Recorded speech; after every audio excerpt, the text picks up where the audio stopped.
નમસ્કાર મિત્રો, આજે આપણે વાત કરીએ જીટીયુની નવી અપડેટ 2025-26માં ઘણા બધા સેમેસ્ટર છે જીટીયુમાં કમ્પ્લીટ થયા હશે, જીટીયુ એક્ઝામ આપી છે.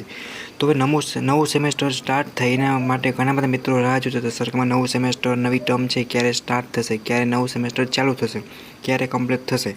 તો મિત્રો તમારું જીટીયુનું એકેડમિક કેલેન્ડર છે 25-26 જીટીયુમાં અભ્યાસ કરતા બધા જ કોર્સ, ડિપ્લોમા હોય, ડિગ્રીમાં હોય, ફાર્મસીમાં હોય કે એન્જિનિયરિંગ કરતા હોય કે ડિગ્રી કરતા હોય, બધા માટેનું એકેડમિક કેલેન્ડર આવી ગયું છે.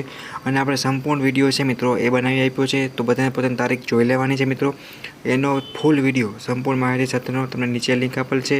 પ્લસ જીટીયુની A to Z અપડેટ પ્લેલિસ્ટમાં, પ્લસ જીટીયુની ઓફિશિયલ ચેનલની લિંક નીચે આપેલ છે. એ વોટ્સએપ ગ્રુપમાં તમને મળી રહેશે. પ્લસ તમારી તારીખ છે જોઈ લેવાની છે મિત્રો, ક્યારે જીટીયુ હોઈ શકે છે, ક્યારે નવું ટર્મ ચાલુ થઈ છે. એ પ્રમાણે તમારે નવા સેમેસ્ટરની તૈયારી ચાલુ કરવાની રહેશે. બીજો કોઈ પ્રશ્ન હોય તો કોમેન્ટ કરજો. અને આપણી યુટ્યુબ ચેનલ ગુજરાતી એન્જિનિયરિંગ એકેડમીને સબસ્ક્રાઈબ કરો. તમારા સેમેસ્ટર બધા જ અભ્યાસ કરતા હોય જીટીયુમાં શેર કરો. Thank you for watching Gujarat engineering academy YouTube channel.